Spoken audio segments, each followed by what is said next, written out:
बिस्मिल्लाहिर्रहमानिर्रहीम। अस्सलाम वालेकुम। Welcome back to my channel. उम्मीद करती हूँ आप सब खैरियत से होंगे। तो आज मैं आपके लिए एक बहुत ही ज़बरदस्त टिप लेके आई हूँ जो कि बहुत काम आने वाली है। जैसा कि आप जानते हैं कि बड़ी ईद आने वाली है, तो हमारे घर की ख़वातीन अक्सर शॉप पर बनाकर फ्रीज़र में गोश्त को जमा देती हैं। तो ईद के मौके पर दावतों का भी एहतमाम होता है, अचानक से मेहमान भी आ जाते हैं, तो ऐसे में हमें जल्दी से कोई डिश रेडी करनी होती है। तो फ्रीज़र में जो गोश्त होता है वो बहुत ज़्यादा जमा हुआ होता है। तो इसको 5 मिनट में खोलने का तरीका मैं आपको बताऊंगी। बिल्कुल परेशान होने की ज़रूरत नहीं है। वीडियो को आपने एंड तक देखना है। वीडियो अगर पसंद आए तो इसे लाइक शेयर सब्सक्राइब ज़रूर कर दीजिएगा। तो चलते हैं अपनी टिप्स की तरफ। तो सबसे पहले मैंने एक देगची ली है जो कि मैंने चूल्हे पे रख दी है, फ्लेम फुल कर दिया है और इसमें मैंने तकरीबन आधी पतीली से ज़्यादा पानी ले लिया है और इसमें मैं तकरीबन 1 चम्मच के करीब नमक भी डाल दूँगी और इसको अच्छी तरह से गर्म होने के लिए रख दूँगी। जनाब, हमने पानी को बॉईल नहीं करना, सिर्फ थोड़ा सा गर्म करना है। तो पानी गर्म हो चुका है, मैं इसे नीचे उतार लूँगी और यहाँ पर मैंने एक बाउल लिया है। अब गर्म पानी को इस बाउल में मैं डाल दूंगी और एक चीज़ इसमें और शामिल करूंगी। एक बड़ा चम्मच भर के मैं इसमें सिरका भी शामिल करूंगी और पानी में अच्छी तरह से मिक्स कर दूंगी।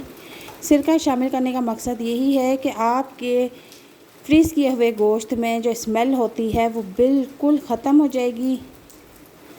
अब मैं फ्रीज़ किया हुआ गोश्त इस पानी में डिप कर दूंगी। तकरीबन पूरे 10 मिनट के लिए मैं इसमें, तो नाज़रीन अभी 3 मिनट गुजरे हैं, तो मैं इसको अब चेक करती हूँ। तो देखें आप खुद के गोश्त बिल्कुल अलहदा होना शुरू हो गया है और मैं अब इसको हाथों की मदद से भी अलहदा कर सकती हूँ, लेकिन अभी मैं इसको सिर्फ 2-3 मिनट के लिए और डिप रहने दूँगी ताकि गोश्त खुद ब खुद ही अलहदा हो जाए।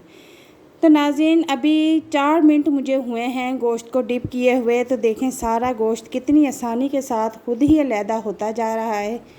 तो बहुत ही आसानी के साथ गोश्त बिल्कुल खुल चुका है। जो जमा हुआ गोश्त था और 5 मिनट में तो बिल्कुल नामुमकिन था, लेकिन हमारी सिर्फ घर की ही 2 टिप से बहुत आसानी के साथ गोश्त अलहदा हो चुका है। अब मैं इसको ठंडे पानी में निकाल दूंगी और अच्छी तरह से इसमें धोने के बाद मैं इसको एक टोकरी में रखूँगी ताकि इसका एक्स्ट्रा पानी निकल जाए।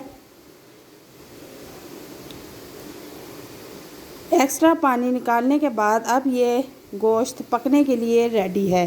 तो वीडियो देखने के बाद आपने हमें कमेंट सेक्शन में ज़रूर बताना है कि आपको वीडियो कैसी लगी है और वीडियो अगर आपको पसंद आती है तो अपने दोस्तों के साथ शेयर भी कीजिए, लाइक भी कीजिए और अगर हमारे चैनल पर नए हैं तो हमारे चैनल को ज़रूर सब्सक्राइब कीजिए। दुआओं में याद रखिए। अल्लाह हाफिज़।